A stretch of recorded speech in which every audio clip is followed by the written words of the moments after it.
नवीन video पाहण्यासाठी चॅनलला subscribe करा व समोरील बेल आयकॉन बटन दाबा। नमस्कार मित्रांनो, मी रोहन, आपण पाहतात शेती संगोपन यूट्यूब चॅनल। मित्रांनो, या व्हिडिओमध्ये आज आपण शेळ्या, गाई, म्हशी यांचं जे होणार पोटफुगी हा जो आजार आहे याबद्दलची पूर्णपणे सर्व माहिती पाहणार आहोत।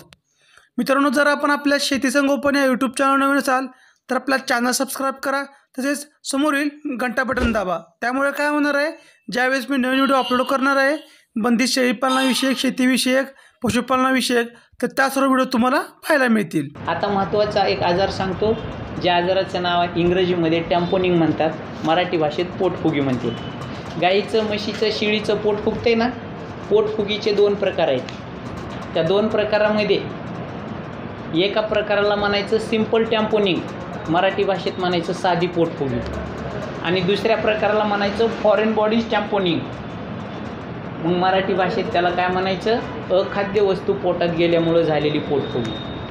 बघा, आता ही जी साधी पोटफुगी असते, ही साधी पोटफुगी का होते? अचानक खुराकात बदल केला, हिरवं गवत जास्त खाल्लं, किंवा जनावरानं कष्टाचं लय काम केलं, त्याच्यामुळं पोट फुगते, त्याला म्हणायचं सिंपल टॅम्पोनिंग। आता ह्या सिंपल टॅम्पोनिंगवर उपचार पण साधेपणानंच करायचा। काय उपचार करायचा हो? 1 लिटर गोड तेलामध्ये 1 छटाक सोडा बायकार्बोनेट टाकायचं, 2 चमचे ओव्याची पूड टाकायची, 2 चमचे बडीशेपची पूड टाकायची, 1 लिटर गोड तेल आणि ओव्याची 1 चमचा पूड, 1 छटाक सोडा बायकार्बोनेट, 2 चमचे बडीशेपची पूड बारीक करून टाकायची। ते मिश्रण एकत्र करायचं, जनावराला पाजून टाकायचं, 1 ते 1.5 तासात जनावराचं पोट रिकामं होते, त्याला म्हणायचं सिंपल टॅम्पोनिंगवरचा उपचार। पण ज्या जनावराच्या पोटामध्ये, मगाशी कुणीतरी बोलल्याप्रमाणे, ज्या जनावराच्या पोटामध्ये एखादी वस्तू म्हणजे गव्हाचं वगैरे पोटात चॉकअप झालं, ते बाहेरच येत नाही, त्याचं रवंत बंद झालं, अशा जनावराचं कमी करण्यासाठी त्याला 1 ते 2 दिवस स्लाईन लावावं लागतं। त्या स्लाईनमधून ॲट्रोपिन सल्फेट, एखाद्या वेळेस कॅल्शियम बोरोग्लुकोनेट, ॲट्रोपिन सल्फेट, कॅल्शियम बोरोग्लुकोनेट, ऑक्सिटेट्रासायक्लिन अशा प्रकारची आणि मल्टीविटॅमिन बी कॉम्प्लेक्स सारखी इंजेक्शनं 2-3 दिवस द्यावी लागतात, तेव्हा साधी पोटफुगी पण कमी होते। आता ही झालं साध्या पोटफुगीचं।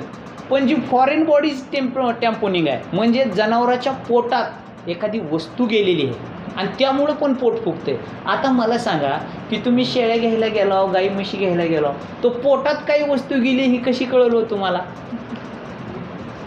ह्याला हे महत्त्व आहे प्रशिक्षणाचं, कारण याच्यामुळं लोकांचं लाखो रुपयाचं नुकसान होते। व्यापारी बाजारात जनावरं घेऊन येतो, बाधित जनावर असते पण तुम्हाला कळत नाही, मग हे आजपासून तुम्हाला कळणार। बघा, फॉरेन बॉडीजचं जे पेशंट आहे, फॉरेन बॉडीजचं जे जनावर आहे ते कसं ओळखायचं? म्हणजे जनावराच्या पोटामध्ये तार आहे, खिळा आहे, सुई आहे, चाळणी आहे, लोखंड आहे, दगड आहे, काहीतरी पोटात आहे, कापड आहे, प्लॅस्टिक आहे, मेन कापड आहे, रबर आहे, काहीतरी पोटात आहे, आणि ती पोटात असल्यामुळं त्या जनावराचा डायफ्रामा किंवा ऑर्गन्स किंवा आताडे कुठेतरी इंजुरी आहे, तर ते जनावर ओळखायचं कसं? त्याचे मी लक्षणं सांगतो।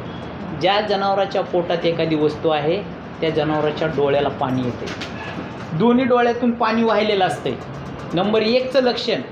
नंबर 2चं लक्षण, फॉरेन बॉडीच्या जनावराला 4ही पायावर समान चालता येत नाही, ते पाय अशा आदर टेकते। आणि नंबर 3चं लक्षण, त्याच्या जो पाठीचा कणा आहे त्याच्यामध्ये बाक आलेला असतो, असं वाकलेलं असतं जनावर, त्या जनावराला जर चालायला लावलं तर ते आदर पाय टाकीत चालतंय। आणि दुसरी गोष्ट, त्याच्या डोळ्यातनं पाणी वाहतंय। तिसरी गोष्ट, पाठीचा कणा बाकलेला असतो। आणि एका तर फॉरेन बॉडीज टॅम्पोनिंगमध्ये जनावर उठतच नाही, कारण उठून चालायला त्याला त्रास होते म्हणून ती एका जागी बसलं की उठतच नाही, हे फॉरेन बॉडीजचे लक्षण। आता फॉरेन बॉडीज टॅम्पोनिंगचा उपचार पद्धत काय?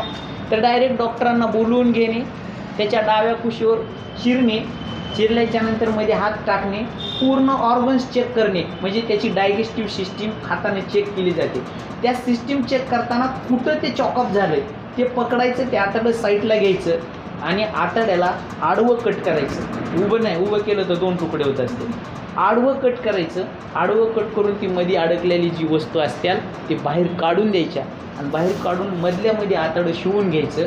ते जिथं होतं तिथं नेऊन ठेवायचं आणि जी बाहेरून कट केलं आपण त्याला वरी एक्सटर्नल स्टिचेस मारायचे.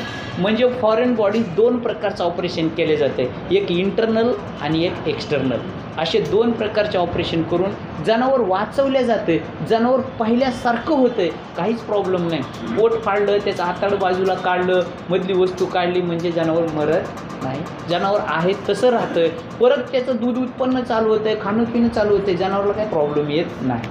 हे फॉरेन बॉडीचं झालं. मित्रांनो, जर आपल्याला हा व्हिडिओ आवडला असेल तर नक्कीच लाईक करा, शेअर करा. व अजूनही आपण आपल्या शेती संगोपन या यूट्यूब चॅनल सबस्क्राईब केले नसेल सबस्क्राईब करा व समोरील बेल आयकॉन बटन दाबा. हा व्हिडिओ पाहण्यासाठी धन्यवाद.